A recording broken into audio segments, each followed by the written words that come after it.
community either is not helping matters. Like the nursery school teachers say that they buy things for the kids. It's not like they don't buy things. They buy things and then the community members tell them they need to lock their doors or close the doors. There's no skill security. Literally anything that cannot be bolted down to the ground is stolen.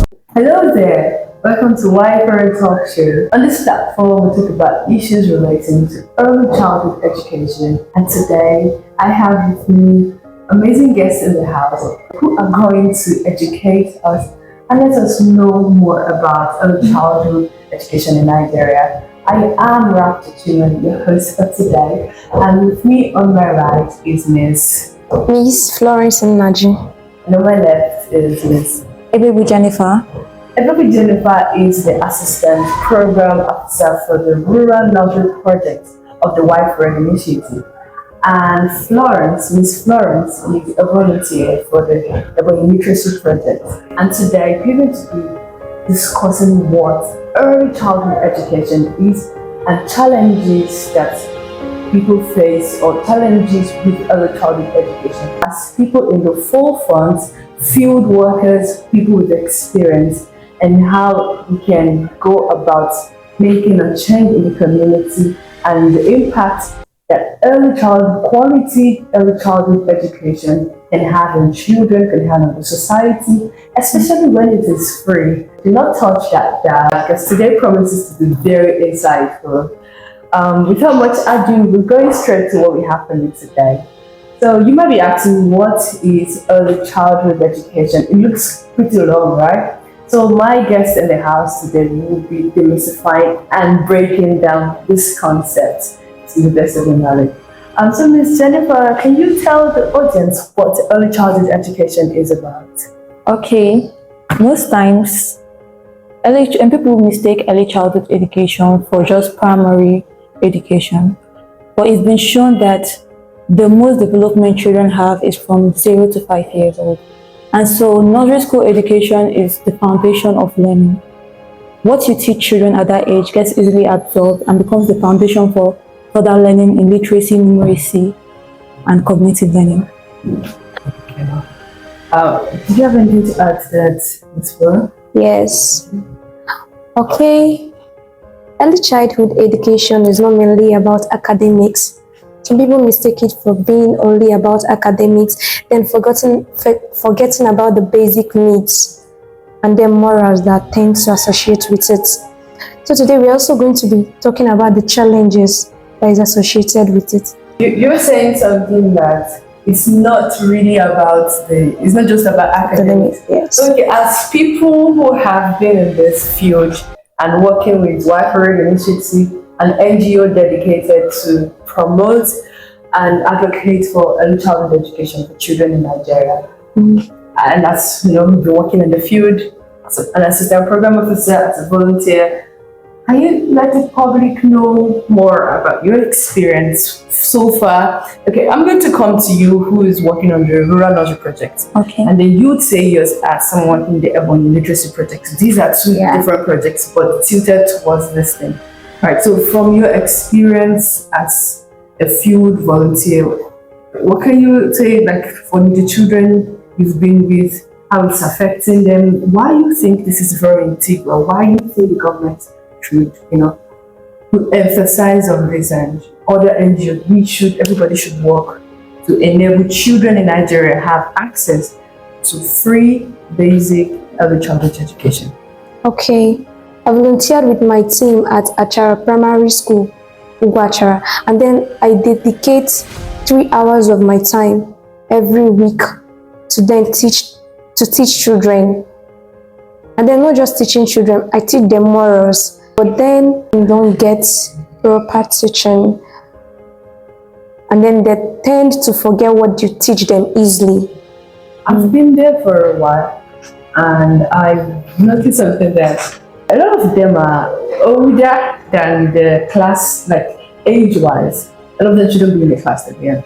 And yet they still can't read and write or do certain things for that class that they're in. Like I see someone that's 9 years old and in primary 1, primary 2, and yet can't even read, can't even do 2-letter words, spelling, or writing it. And I'm thinking this is a problem that I've noticed. I don't know, have you seen that? Yeah. Do you know any child that you can talk about that you've experienced this one-on-one with? Yes. Okay, what child? Can you just tell a little bit about this child? Okay, there is one I met, and then she said she's 10 years. Then she's unable to read the alphabet, the English alphabet At 10 properly. years? Yeah. Funny enough, most of the students in the primary class where we volunteer in are older than their age. None of them, like the standard age for primary one should be 6. But 6 is the rarest age you see there. You'll see 8, 9, 10, sometimes 11. Yeah. It's almost as if they get enrolled late or they kept being held back because of they can't pass the assessment. So they repeat or something? Yes. Okay, so like back to your story. And she's 10 years, and then she's unable to read and write the English alphabet properly. And then I understand that at the point I asked her what's the problem, and then she mentioned hunger. Meaning that some students don't eat from home before coming to the school, and that I think that it affects the mental stability, and then she's unable to understand anything that is being taught in the class. Secondly is, I think, the teacher's efficiency towards her, because some teachers tend to leave the ones that looks like them, they don't understand, and then they're more focused on the one that they think they understand is more easier for them to just roll up with, and then they tend to leave the ones that is not coping up. So I think the government should look at it by making the teachers, or by telling the teachers that there should be more it's not that they should leave the ones that already know it, but they should be more focused on the ones that don't know it, rather than leaving them behind. Yeah, another problem with that is that I feel like the government does not provide enough budget for this type of thing, because we look at one teacher in a class of 30, 35, and one teacher cannot pay attention well enough to teach each kid separately, like to match the level. Like even when I go to volunteer, the kids in my group have different learning levels, and most times when I give my focus to one, the other starts to act up. So I can understand if I find it hard maintaining about 15 kids or 12 kids, how much harder is it for these teachers to maintain a class of 35 on their own and still give effective teaching? Yeah, so these things tend to affect. Okay, and then coming to you in your rural nursery projects, like going to those people in nursery school, what have you noticed about these children? Because okay, let's say that these ones are in primary school in the literacy projects. Okay, now we are bringing this to those in nursery school now that thinking we are catching them young. So far, what can you say about it? One thing I would say is wrong, I saw as wrong, is I'm not trying to blame the teachers, but when we were about to set up the project, we asked for a curriculum, and they said they have not used a curriculum in about 3 to 5 years. Really? Yes, and I know they are still nursery school kids, but even at nursery school, you need a curriculum. Yeah, I need a guide. Yes. Like by end of nursery 3 days. Yeah, it would be something to access.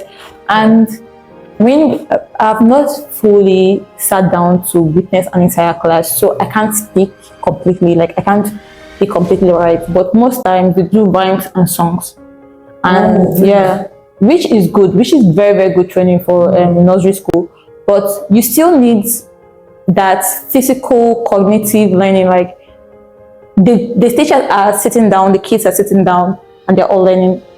You need exercise. You also need to teach them letters, numbers. Most of the posters, kids' classes need to be full of posters. And colorful. Yes. I think colors help even the children. Yeah, so most of make them want to even come to school, because school is actually attractive with all these cartoons. That is one of you want to come to school. Their classes and a faded yellow color, and most of the posters have been torn off. Okay. Yeah, and sorry, I know that this is like off topic, but the community either is not helping matters. Like the nursery school teachers say that they buy things for the kids. It's not like they don't buy things. They buy things and then the community members tell them.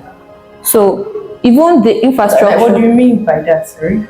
Like even if they lock their doors or close the doors, like There's no security. yes, there's no security. So is it like they get instructional materials or what? Literally anything that cannot be bolted down to the ground is stolen. Wow, so they actually break in like the villagers who this school is. Oh. And I think that's the only community school in that area. Yeah, so Wow. and like it's almost as if they don't put that much value on education, because education is sacred. Like if my kid was going to a school, I wouldn't want anybody like messing out, even if I am like the poorest farmer, because that's important to me. Education might not be the only way to success now, but it is a foundation. It is something you cannot do without. Yeah, so like these are the challenges with sports during the run of this So program. like from your own experience, yeah. Wow. Okay, let me add to what she just said. There's an adage that said a mother to all, a mother to one is a mother to all. Some of these teachers, they don't, it's not that you play with the kids, but they don't just feel free with the kids. I think some of these teachers are married and they should also try to to treat the children the way they treat their kids. A child loves someone that is playful, like someone that she can be free with. When some of these teachers, they tend to be like as if they are not, the only focus is just about academics. A child that is not mentally stable cannot be physically stable or educationally stable. So teachers should try to be free with the students. And then, So, okay, you notice that some of these Yes, teachers really yes, not yes. being- And I add something to Yeah, that. that's fine. Okay, I was researching recently on challenges in rural nursing, and what she said came up. It's called attrition, where because of being like in a certain environment, a teacher loses the passion they have for teaching and starts going in this monotonous routine way, and it is mostly seen in rural areas. That's Yeah, like I've heard like during the research that 38% of headmistresses say that there's a very high rate of teacher attrition in across their school. So you see teachers losing interest, losing passion.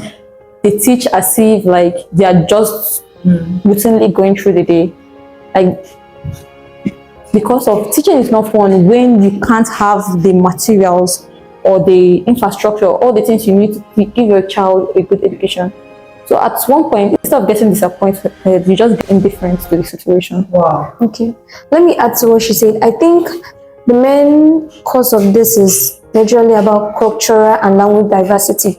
When, okay, a teacher might think this particular one is not from her ethnic group or something like that. Really? Yes. And then they would think, okay, I was making research or something like that, and then I found out that most causes of the challenges we have in rural education is mainly about language diversity, and then cultural or ethnic whatever, and then they believe that this is our own and this is not our own, so they are more focused on this person is from us, so we can not do with the other person, and then something like that.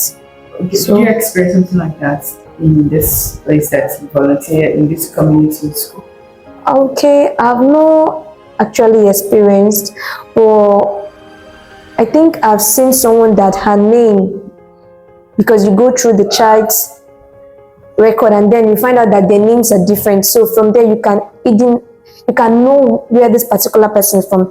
And then I found out one is from Yoruba, and then it's not that he's not doing well academically, but it's just this free interrelative spirit with the teachers, or maybe something like that. And most times these classes are done in Igbo, you know. Oh, yeah, that's another thing. Yeah. And this child, for example, comes from Yoruba. Yeah. Can't.